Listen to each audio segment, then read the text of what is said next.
Greetings Internet, my name is Luke and I'm talking to you on behalf of Sex about Valentino Rossi the game, a game based on legendary motorbike superstar Rossi, famous for riding motorbikes, which means of course, cars! Yes, this game allows you to put the MotoGP superstar behind the wheel of a car, possibly while saying, I've been wasting my whole life, this is much better, in the sort of offensive accent us Brits specialise in.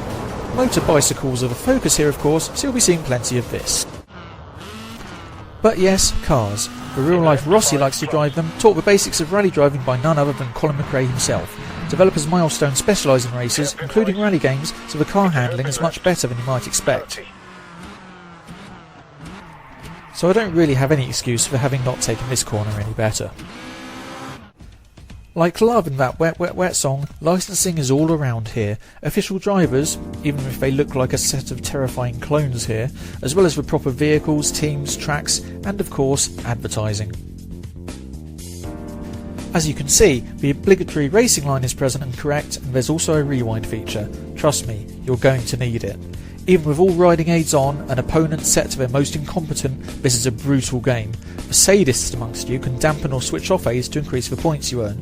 These will level up your custom character, which is as stupid an idea as it sounds. There's also an online mode. Well, apparently there's an online mode. This is all that I've seen previous to the game's release. There's also a split screen which I haven't tried, but I can't imagine working brilliantly in a game that's already not pretty or stable when only one person is playing. Look, sometimes it's night time, just like real life. There are also wet tracks, but oddly, these don't make things much trickier. That's strange because the emphasis here is largely on ferocious realism.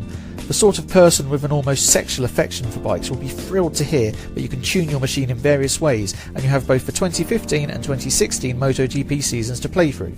The career will even take you through Moto3 and Moto2 before the main events. In addition to that, there are exclusive Rossi interviews, races based on the highlights of his career, and it's overall a pretty good package for a Rossi fan. Nonetheless, the occasional frame rate slips are a terrible sin in a racer, and there's little consistency in the results of rider collisions. There's a lot here, but, much like a portly motorbike rider, it struggles to keep its balance. Valentino Rossi the game finishes with a sex appeal of 3 out of 5.